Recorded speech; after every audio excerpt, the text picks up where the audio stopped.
canal Espiritismo em Ação. A nossa ideia aqui é tornar esse canal um espaço de disseminação dos conceitos da doutrina espírita e de divulgação de atividades do movimento espírita.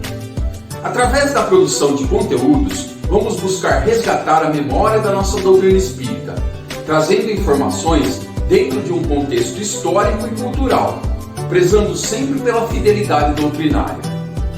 Também vamos utilizar o canal para divulgar atividades que são realizadas na Casa dos Espíritas em Rio Claro, instituição a qual estamos vinculados por fortes laços de amizade e de fraternidade.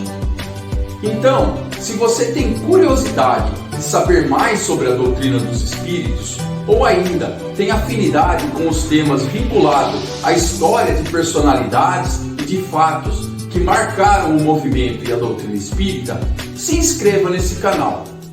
Vamos formar uma comunidade do bem em torno do conhecimento e do aprendizado. Então, seja bem-vindo!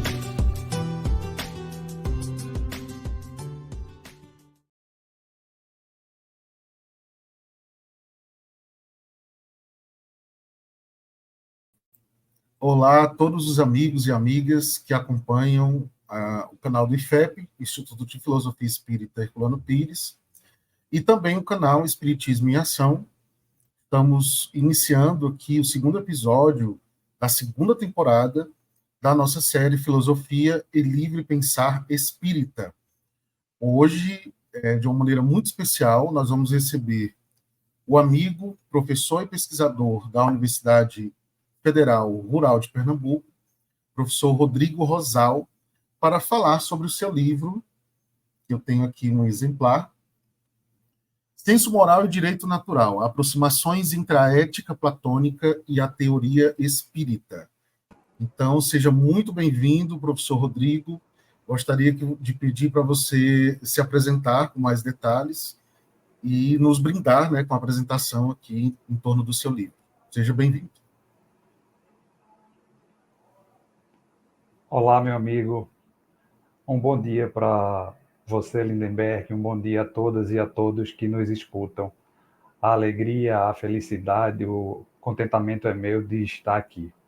No ano em que se celebra 15 anos, né, do Instituto de Filosofia Espírita Herculano Pires, em que eu deixo aqui registrado o meu reconhecimento, agradecimento e o meu aplauso pelo empenho, pelo esforço e pela concretização de ações que você, junto com outros e outras, vem desenvolvendo tão bem.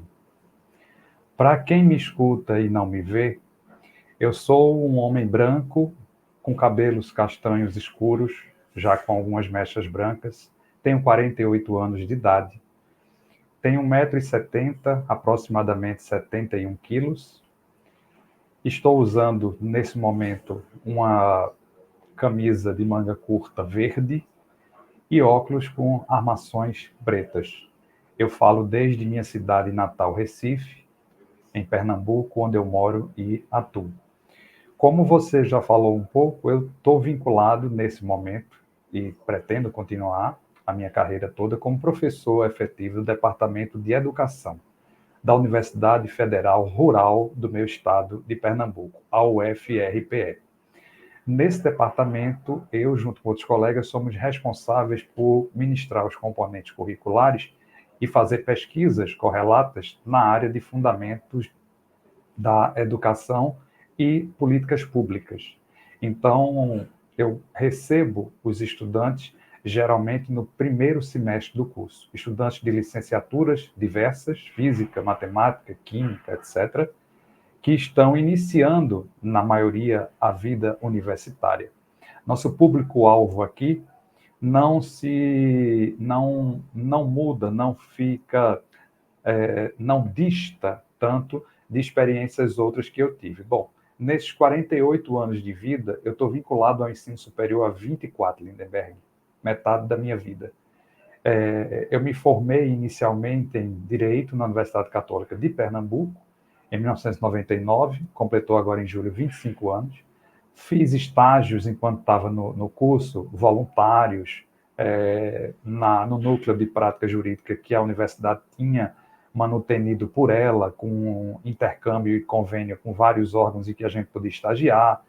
Tive experiências com magistratura, com Ministério Público, com advocacia ainda durante o curso, mas uma que eu gosto muito de destacar, que é a monitoria, que é um instituto para quem já fez ou faz universidade privada ou pública, que sabe que é aquele onde a aluna ou o aluno tem a oportunidade de ministrar aulas em compartilhamento propriamente pedagógico, né? Ajudando, coadjuvando a professora ou professor em sala de aula. Isso se deu nos anos de 96, 97, quando eu estava na metade do curso, aproximadamente, e foi ali que eu tive a impressão, a intuição, e que veio sendo construída e hoje se transforma numa convicção, de a minha carreira voltasse especificamente para o ensino superior. Então, eu procuro ser alguém que atua na educação, me constituindo enquanto educador e um professor profissional também. Eu advoguei o suficiente só, depois de ter encerrado o curso e feito o exame da ordem, para me convencer efetivamente que não era aquela maneira que eu queria atuar como jurista, embora seja digna e nobre, como tantas outras que ajudam a formatar, a conformar esse complexo sistema de justiça que a gente tem no nosso país, especificamente, mas eu me via ensinando noções introdutórias, propedêuticas, nomeadamente filosofia, do direito, introdução à ciência, ao estudo, ao pensamento jurídico, história das ideias jurídicas, hermenêutica jurídica. Esses são componentes curriculares que costumam aparecer no primeiro ano do curso, e nas instituições privadas onde eu pude atuar, inclusive na casa que me formou, na Unicap, eu começava a aparecer e interagir com os estudantes efetivamente a partir desses temas complexos que convergem, que imbricam em uma reflexão que encontra pontos de interseção com a filosofia política, com a ética, com os pensamentos e os componentes curriculares da filosofia como um todo. Então, por dentro dessa construção, atuando majoritariamente com um público jovem, quando eu digo jovem, na casa dos 18, 19, 20 anos, nos primeiros períodos do curso de Direito, de 2001 até 2012, aproximadamente, e, em paralelo a isso, eu comecei a fazer concursos para professor substituto e vieram a dar certo, onde eu tive a oportunidade de ministrar esse componente curricular que eu hoje ensino, fundamentos, né, ou filosofia aplicada à área educacional, filosofia da educação 1 e 2, costuma aparecer em licenciaturas outras, pedagogia, por exemplo, e fundamentos da educação, para licenciaturas diversas, como eu disse. Isso eu estou citando o ano de 2002, 2003, como professor substituto da UFPE, e depois retornei como substituto mais uma vez em 2011 e 2012, também na mesma UFPE, até por fim ter êxito em uma seleção, entrar para o serviço público como professor efetivo a partir do ano 2013. Então, só para você e as pessoas que nos escutam poderem entender como é que eu fui me aproximando de temáticas que para mim são muito caras, convergentes, que tem como plataforma comum um pensamento crítico, criativo, cuidadoso, que dimana e que volta para o campo filosófico.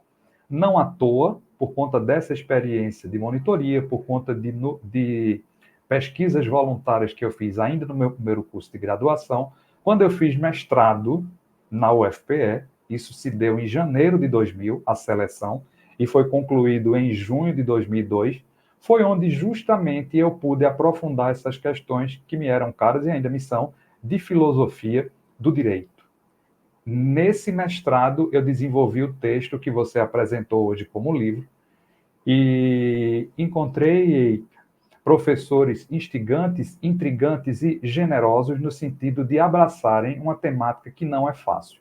Não sei se estarei dizendo agora uma informação imprecisa, né? Mas ela não soará irresponsável, isso pode ser checado, mas eu acredito que até aquele ano 2000, 2001 e 2002, na Faculdade de Direito do Recife, na UFPE, no programa de pós-graduação estrito sensu, no mestrado e no doutorado, não havia sido apresentada uma dissertação no campo específico disciplinar de filosofia do direito que dialogasse com os textos propriamente kardecistas. Então, como o título do livro e o título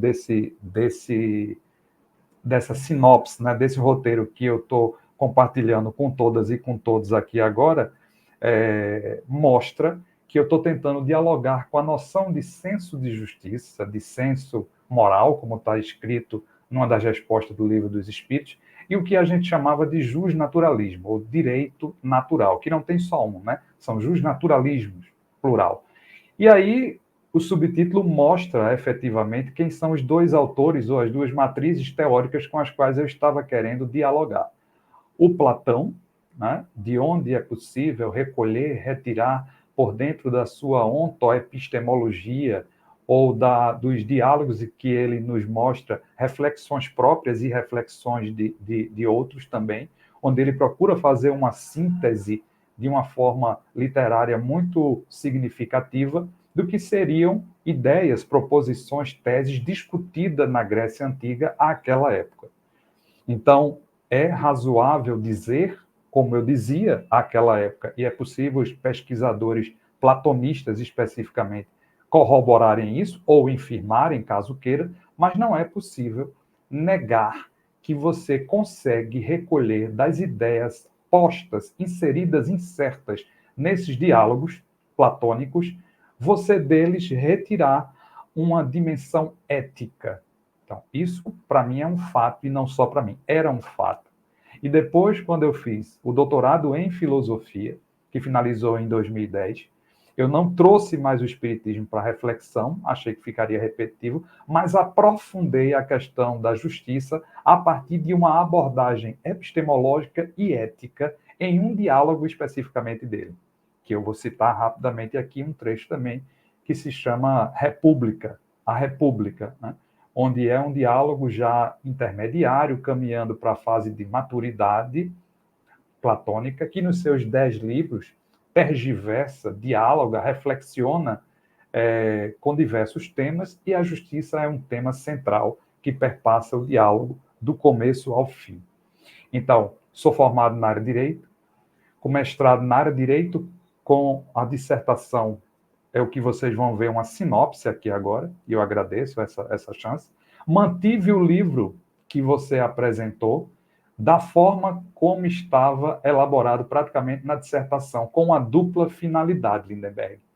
Primeiro, estimular as pessoas de graduação, de pós-graduação, que estão no início do seu percurso acadêmico, formativo, escolar em nível superior, para se lançarem a ensaios filosóficos, a textos, e darem a conhecer esses textos, mostrando as convicções que eu tinha à época, e algumas eu ainda as tenho e já estou compartilhando aqui um pouco com todas, e mostrar também os equívocos, porque, na minha concepção, pesquisa também é isso. A pessoa que hoje lerá esse livro que você apresentou tem a chance de ver como eu escrevia entre 2000 e 2002, o livro fora publicado, publicizado, com lançamento na Academia Pernambucana de Letras, por ocasião do Sesc Centenário da publicação do Livro dos Espíritos. Então, em 2007, com apoio de alunos de uma instituição que eu ensinava aqui e de professores amigos, inclusive o professor que faz a apresentação, prefácio do meu livro também, nós fizemos esse lançamento formal. Nesses 17 anos, Lindenberg, eu continuei estudando o Espiritismo, mas não por dentro da academia. Então, eu apresentei esse livro em várias instituições de ensino superior privada por onde eu circulava aqui no estado de Pernambuco, Olinda, Jaboatão, Recife, nomeadamente, e ele teve uma boa recepção porque os estudantes e os colegas professores viam um esforço sério de não fazer proselitismo, dogmatismo, embora, sim, uma postura de apologia, no sentido de defender a pertinência dos textos propriamente kardecistas, que também neles encontram-se temas que tocam várias áreas do conhecimento humano. E a mim o que interessava mais imediatamente era essa que está começando a ser exposta aqui. Então, disse quando eu fiz o curso de Direito, me formei há 25 anos, disse que essa inclinação para a área mais filosófica, histórica, argumentativa da área de Direito era e se mantém até hoje, disse que isso pré-existe a minha entrada no curso de Direito e continua após eu ter saído. Fiz mestrado em Filosofia, fiz doutorado em Filosofia, mais perto da área de Epistemologia e de Ética, e, como eu disse, os interesses convergiam todo para a área da formação humana e da educação. Por isso eu me encontro onde hoje estou. E essa fala aqui minha, essa primeira apresentação, é para as pessoas terem uma ideia de como isso impactou e impacta a mim ainda. Enquanto estava fazendo o curso de Direito, o mestrado de Direito, eu estava tendo uma vivência prática e um estudo organizado por mim, com a ajuda de outras pessoas, no núcleo espírita familiar, na cidade de Recife, na casa da avó materna da minha esposa, na Zona Norte, aqui de Recife, que eu tinha começado o relacionamento com ela há mais de 25 anos. Então, ela me apresentou de maneira muito respeitosa, o interesse foi meu e ela me levou até a casa da sua avó e dos seus tios e suas tias por parte de mãe, onde aconteciam reuniões que eu acredito que são muito assemelhadas a tantas outras que aconteciam e acontecem no nosso país.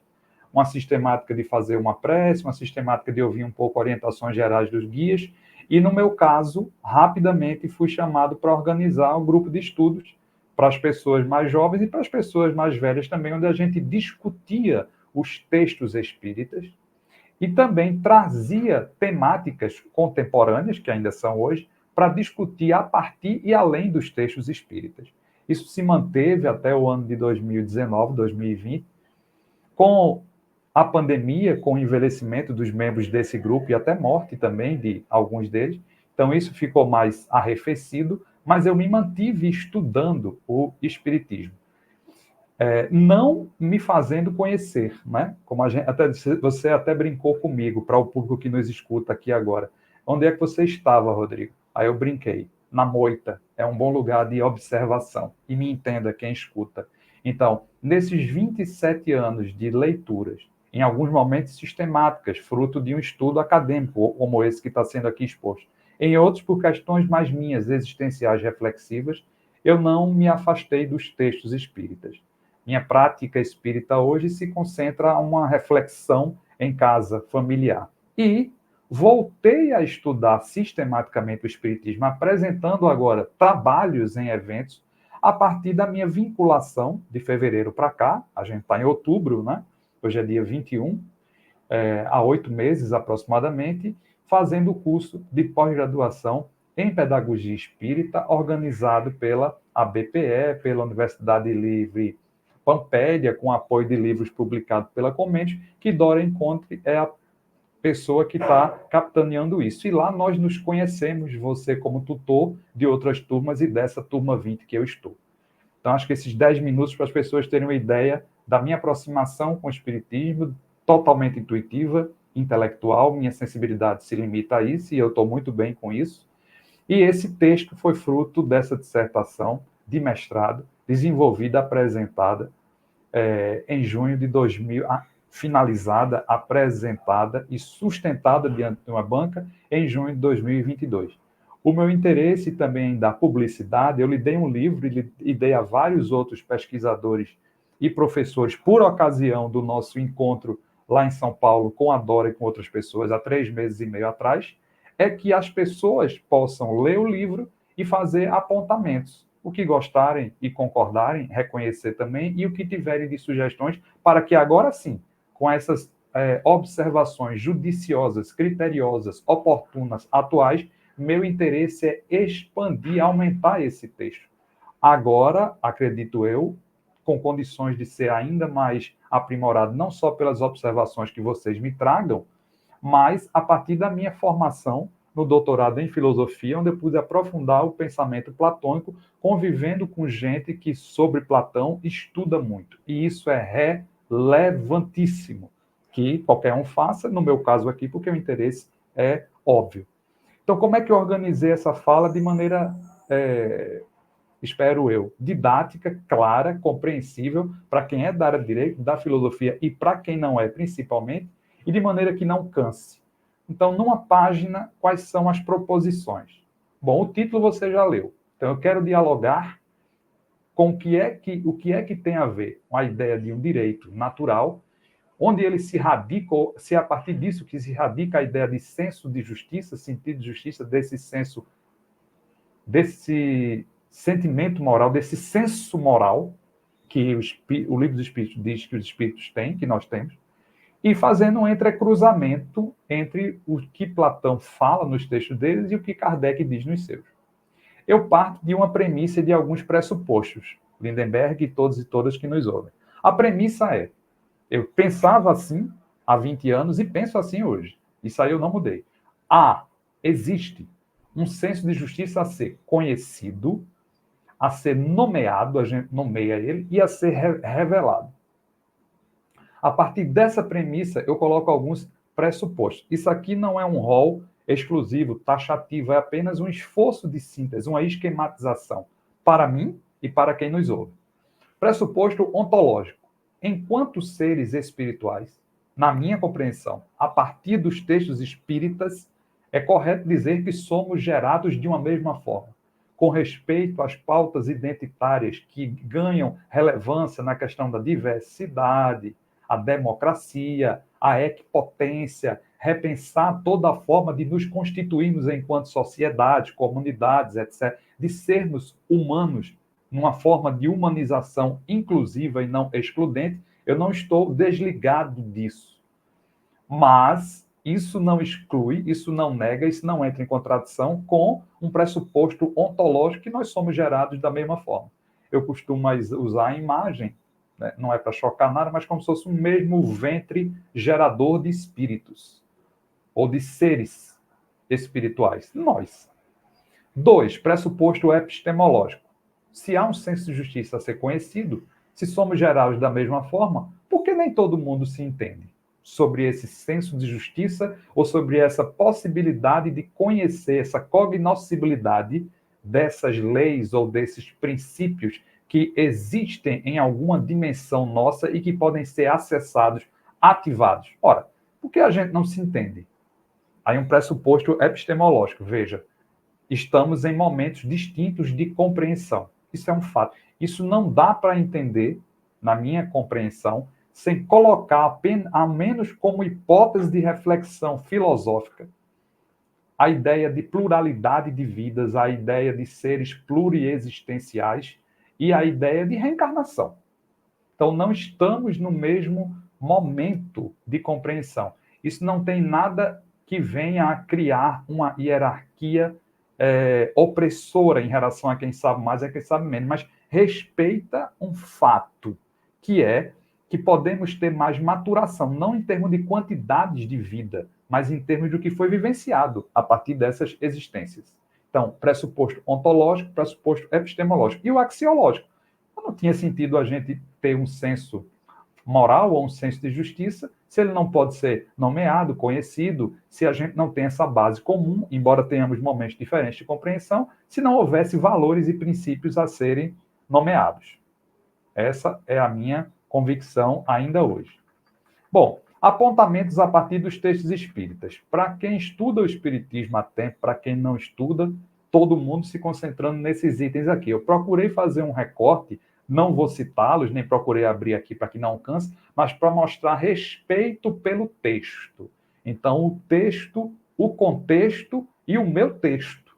Então, respeitando o texto, respeitando o contexto histórico, social, cultural, filosófico, político em que ele foi feito, eu dou o meu texto, a minha interpretação. Então, da forma literal como está entre essas questões, a 17 e a 20 do Livro dos Espíritos, no contexto em que ela se encontra no Livro dos Espíritos, no contexto em que ele foi feito, o meu texto é quais são os limites e as possibilidades do conhecimento. Porque numa desses itens, você sabe, Lindenberg, e quem estuda também um pouco isso, sabe, que diz que é dado ao homem tudo conhecer. Primeiro, a gente podia perguntar o que é esse tudo, o que é conhecimento. Sempre vai haver essas problematizações. Eu não vou poder, e eu sei que o tempo aqui também não é para isso, para a gente deslindar, mas para que o ouvinte, quem nos escuta, pense quantas implicações isso tem.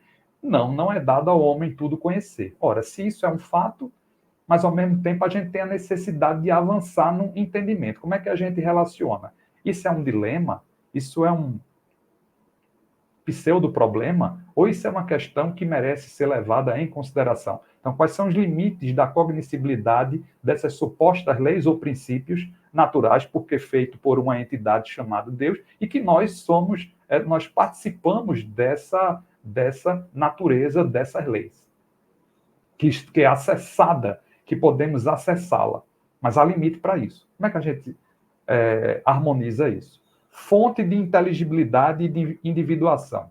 Isso é muito interessante. Então, quando vai falar do instinto, da inteligência, o Livro dos Espíritos vai falar de onde a gente retira a inteligência individual. Então, esse princípio de individuação dos espíritos e o princípio da inteligência em nós é retirado em uma das respostas desse item, né?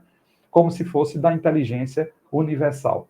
Então, porque todos são gerados pela mesma forma, né? Porque há valores a conhecer, porque é possível, existe um senso de justiça, apenas há uma alternância de compreensão, porque estamos em momentos diferentes. Mas essa fonte de inteligibilidade pode ser aprimorada, porque esse uso dessa fonte da inteligência pode ser aprimorado e será no nosso processo de individuação. 3. Percepção e sensação. Esse trecho é fantástico do Livro dos Espíritos. Então, o choque biológico da reencarnação altera a nossa percepção. Por outro lado, é necessário para a nossa evolução. Então, mas efetivamente, como é que a gente... Então, por outro lado, diz também no Livro dos Espíritos que quando a gente desencarna, por estarmos mais, vou usar uma expressão minha, desembaraçados desse entrelaçamento, dessa tessitura corpórea, material, teríamos então a possibilidade de acessar uma compreensão que não temos pleno acesso quando estamos no corpo. Isso não é simples. Uma das últimas aulas com o professor Márcio, né, lá do Rio de Janeiro, que você conheceu também, ele deu uma parte do módulo que a gente teve agora na pós com ele, eu tensionei essa questão. Quando um item muito problemático para mim do Livro dos Espíritos é quando eles respondem à primazia do mundo espírita ou espiritual sobre o mundo corpóreo. Quando diz que o mundo material ele poderia nem ter existido sem haver prejuízo do mundo espiritual. E a gente discutiu um pouco isso lá, mostrando que isso pode descambar para uma visão mística, prejudicial ou desengajadora da necessidade das nossas lutas sociais, culturais, da nossa atitude de engajamento, apesar de nos sabermos interexistenciais e pluriexistenciais, e que a nossa existência espiritual, muito possivelmente, antecede a nossa existência física, isso não significa menoscabar, diminuir, aviltar a relevância da nossa experiência aqui. Mas é um problema. Entende? Não é um problema só da filosofia ou só da área jurídica. Isso envolve psicanálise, psicologia. Então, veja como essas questões podem ser desenvolvidas, não por um mesmo espírito. Eu declaro minha incompetência para um número amplo de questões, mas acho que mostro um pouquinho de cuidado quando coloco esses apontamentos. E a ideia de parâmetro para a ação justa e a lei natural, reforçando tudo isso que eu disse. Onde está escrita a lei divina? Na consciência. O homem acessa essa lei? Sim. Essa lei foi ensinada desde sempre? Foi. Aí eles dão um exemplo que eu não sei, quando eu digo eles, Kardec selecionou isso como alguém que escreveu e fundou o Espiritismo a partir dos diálogos e das informações que colheu dos espíritos que se apresentaram para ele, coloca 10 leis morais. Mas os espíritos têm um cuidado de dizer assim, isso é só para ajudar vocês a se entenderem, não é que isso aí não esgota tudo, ou não significa que possa ser só apresentado assim, para a gente não cair no que eu acho que seria muito complicado, um justnaturalismo de conteúdo físico. Aquele mandamento, aquele imperativo que vem na forma de uma sentença, faça ou não faça. A gente sabe que isso traz muito problema. Pode ter uma finalidade pedagógica em algum momento, mas chega um outro momento que a consciência espiritual vai necessitando de outras plataformas de reflexão, que eu acho que é o caso do momento presente que a gente tem hoje. Agora, os apontamentos a partir dos textos propriamente platônicos. Para quem é um platonista, estuda Platão, eu peço a compreensão no tempo aqui, né? Eu sei o que é fazer uma tese de doutorado em um autor propriamente. Em filosofia, você sabe, Lindenberg, a tendência é você fazer um recorte de um autor especificamente, de um tema dentro desse recorte do autor que fez, mas eu também estou convencido de que esse modo de fazer filosofia não é o único. Então, se posso ser, de alguma maneira, admoestado, advertido de que combinar autores enfraquece o mergulho entre eles, não sei se é sempre assim, não sei se isso aconteceu com o meu texto, vocês que vão ler depois digam. Por outro lado, também acho que pode ser enriquecedor você comparar, como eu usei a expressão, aproximar, não é confundir. Eu mantenho os dois íntegros e faço questão até de citar muitos trechos na íntegra, né, em diálogos recortados ao longo do livro. Aqui eu dou um exemplo. A própria ideia de justiça, não existe só uma concepção de justiça discutida por Platão em um diálogo chamado República. Então, minha tese de doutorado, por exemplo, eu falei de a justiça e sua imagem. Aí eu trabalho contradição ou coerência entre os argumentos de um personagem só desse diálogo, o Trasímaco. Mas o leitor desse livro que você apresentou, que foi a minha dissertação no mestrado, vai ver eu citando trechos da República, porque é um diálogo incontornável. Fala justamente do que seriam as concepções de justiça. Uma delas, a justiça como identificada como um bem, mas não só o bem próprio, e aí vai. A outra, a ideia de capacidade aparentemente inata de perceber, compreender e de aprender.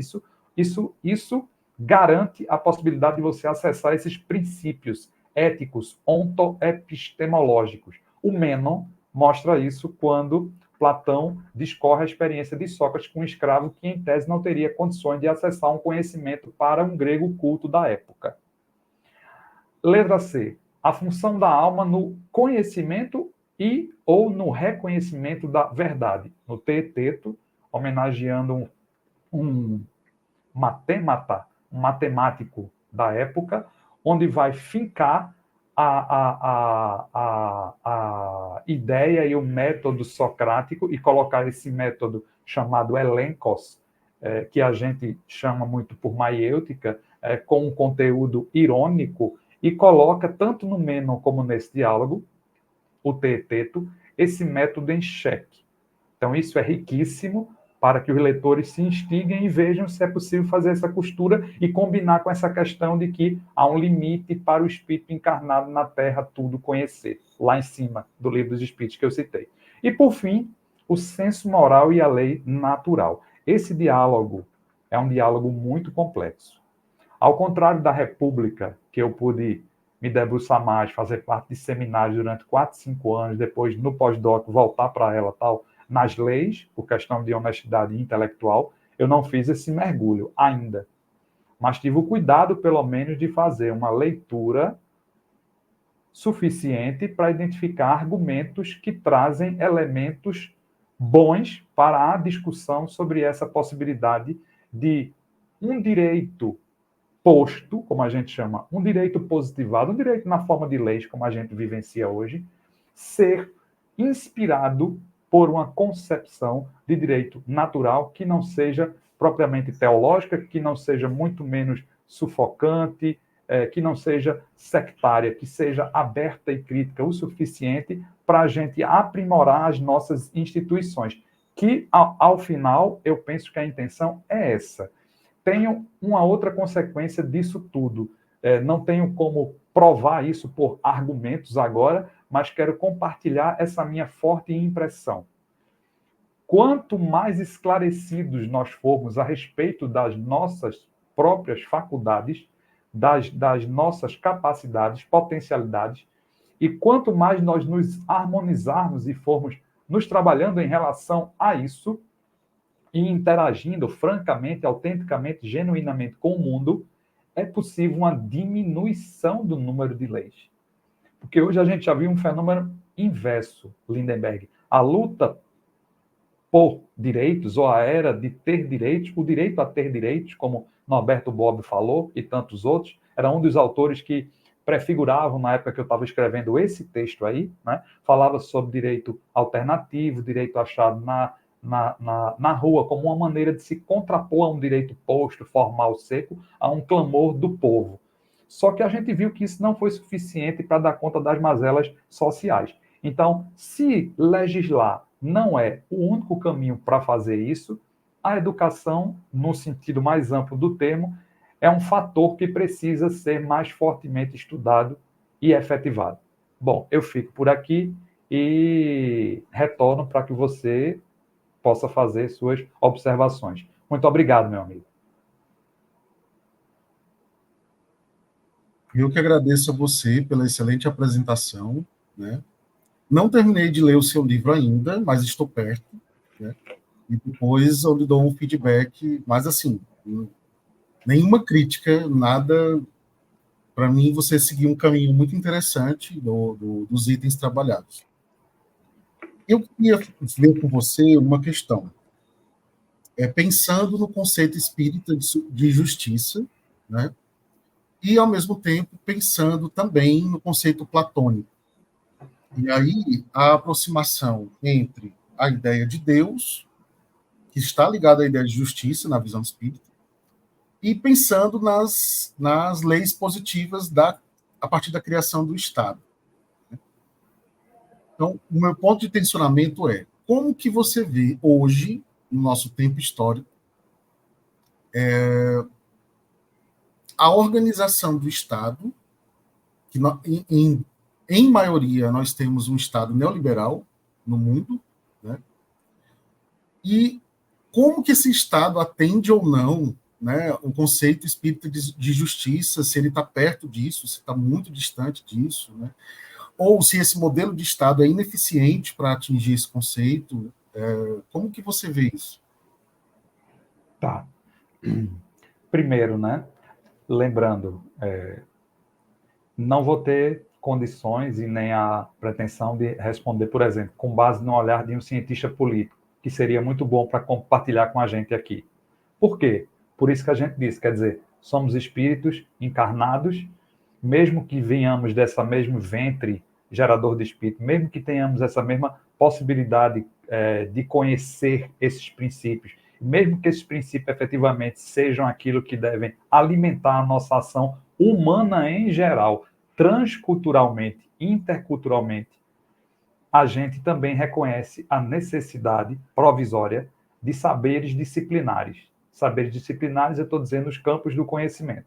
Então, quando você fala de modelo neoliberal, eu precisaria agora, para você entender, a gente como educador, que você é e eu sou, professor, ia pegar um dicionário de filosofia política, ou de ciência política, ou de economia política, e o que é o neoliberalismo. Entende, Lindenberg? Para ser extremamente rigoroso, para passar o bisturi cirúrgico conceitual no que é. Eu vou interpretar, você pode dizer se eu fiz certo ou não, como você colocando a palavra neoliberal como valores que vão ajudar, por exemplo, a preponderantemente proteger a ascensão individual sobre o coletivo. Então, portanto, isso vai gerar talvez uma maior exacerbação do nosso instinto egoísta, que vai privilegiar.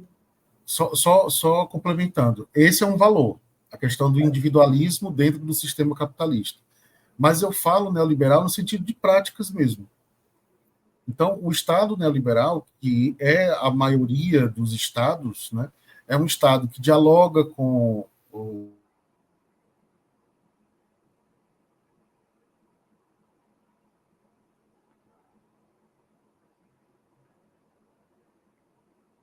Você ficou sem som agora, Lindenberg.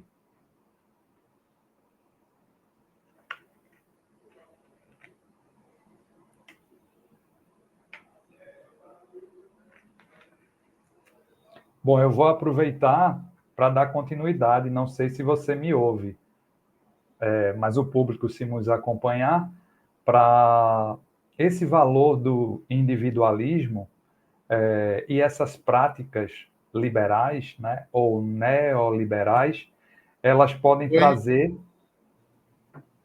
Pronto, voltei. muito bem.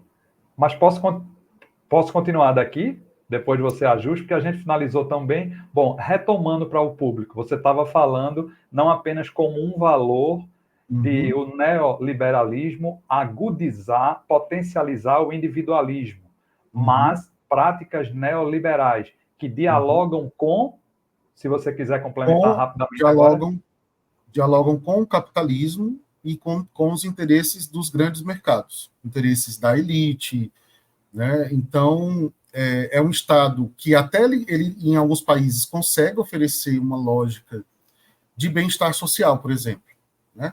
A gente tem alguns exemplos aí, Suécia, Finlândia, etc.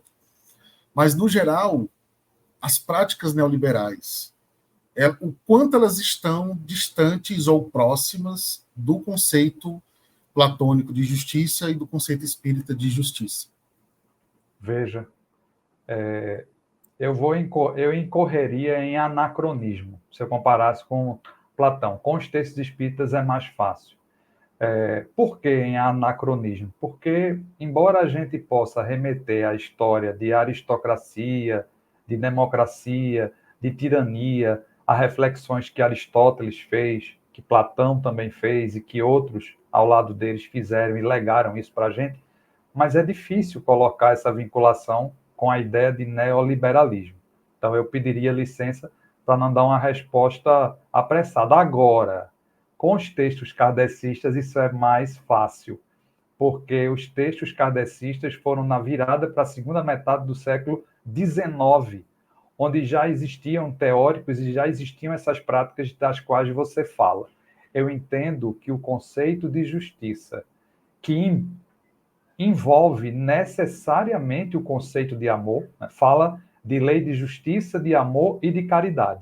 Então a gente pode tentar colocar um axioma: tanto mais amor, né? E aí sempre corre o risco, sempre vão cobrar da gente, Lindenberg, e é compreensível, uma conceituação, né? Mas sempre atitudes mais respeitosas, amorosas, no sentido pleno do termo, não é no sentido piegas ou de enfraquecimento da força nossa, mas atitudes que preservem e respeitem na integralidade a vida, estarão mais perto de um sentido de justiça apresentado nos textos kardecistas. Veja, estou citando textos kardecistas. Eu conheço a obra de Ney Lobo, né? Os 5 volumes de filosofia espírita da educação e a filosofia social espírita dele, escrita há 33 anos atrás. Mas eu vou me vincular a resposta aqui a essa especificação que está no Livro dos Espíritos, nas leis morais, na chamada, cognomeada, alcunhada lei de justiça, amor e de caridade. Então, fazer ao outro todo o bem quanto nos é possível, para mim, isso é incompatível com uma atitude que exacerbe o nosso individualismo. Qualquer que seja o Estado democrático, social, que se vincule a uma pauta de manter o espírito de competição, em tese, o espírito de acumulação para cima, o espírito de querer mais, isso vai se distanciando, na minha interpretação filosófica, existencial, portanto limitada, de um conceito de justiça espírita e justiça social espírita. Agora, eu não sei que nome a gente dará, Lindenberg, para essa nova forma de arrumação social. Eu não sei que nome a gente dará. Você poderia dizer, mas será que é uma ideia de anarquia, etc.? Eu não tenho condições, de maneira séria, de conversar a respeito disso agora. E peço que o público entenda. O cuidado que eu tenho é de colocar questão. Então, essa vinculação que eu faço é como lhe respondi. Resumindo, tanto mais perto de uma prática extensa de todo o bem quanto possível, tanto mais distante, necessariamente, de atitudes de acumulação de qualquer bem material, de uma necessidade de competição. Ou seja, tanto mais diminuindo essas questões, tanto mais perto de uma ideia, de uma prática de justiça social espírita. É isso, meu amigo. Você cita aqui um texto do Ney Lobo, que eu acho que tem tudo a ver com o que a gente está falando, né? Justiça é o processo e o resultado do atendimento pela estrutura social das necessidades materiais e ou espirituais que emergem em sucessivas épocas de uma sociedade em evolução, assegurando a continuidade do desenvolvimento espiritual da coletividade, né? E também trabalhando essa ideia do Ney Lobo e o que a gente está falando, e continuando a olhar para a sociedade atual, a gente tem dois conceitos também que você aborda e que eu queria ouvir um pouco sobre como que você vê a aplicação desses conceitos na atualidade, né? O conceito de progresso dos espíritos e o conceito de livre-arbítrio ou liberdade, enfim. Quando o espírito reencarna, ele tem que lidar com os contextos daquela época em que ele está inserido. Esses contextos vão, mais ou menos, favorecer, né, ao seu progresso individual. Quando a gente olha para a sociedade hoje, como é que você vê um espírito que ele reencarna e vai ter que lidar com o seu progresso, com o progresso social e o uso do seu livre-arbítrio? Como que você vê essa questão? Essas questões estão relacionadas à ideia do tempo de maturação existencial de cada um e também da disposição da sociedade que está, ou seja, da soma dos espíritos encarnados em acolherem esses espíritos da maneira mais afetuosa possível. Então, o livre-arbítrio não vai ao ponto, talvez seja aí que você quer chegar, dizer assim, se esforce que você vence. É só você querer que dá certo. Aí é uma visão ingênua. Você escolheu suas provas antes de estar aqui, você que se vire. Agradeça por estar nesse mundo, etc. Isso seria uma visão rasteira, empobrecedora. A ideia de progresso, como o Livro dos Espíritos traz, e pode até ampliá-la, não é vinculada a um progresso. A gente pode até estar com a ilusão de que progrediu, mas a gente pode estar marcando o passo. Já que o Espiritismo diz que a gente não vai retrogradar, mas que a gente pode permanecer estacionário, o que a gente está chamando de progresso pode ser apenas uma ilusão. É assim que eu vejo. Meu amigo, Oi? Finalizando, mas aproveitando, porque dá tempo você fazer o corte, se precisar. Eu estou no meu limite. São 10 horas e 1 minuto. Eu não vou poder continuar. Você então, consegue? A gente vai encerrar. Então, tá. Então, para todos os amigos que vão acompanhar a gravação, né, convidamos a seguirem o canal do IFEP, Instituto de Filosofia Espírita Herculano Pires, e o canal do Espiritismo em Ação, né? Divulgaremos esse episódio em nossas redes sociais e contamos com o compartilhamento de todos e que possam apreciar mais esse encontro de filosofia espírita. Muito obrigado ao professor Rodrigo e estaremos de volta no nosso episódio 3 da nossa série Filosofia e Livre Pensar Espírita. Um abraço a todos. Muito obrigado. Um abraço.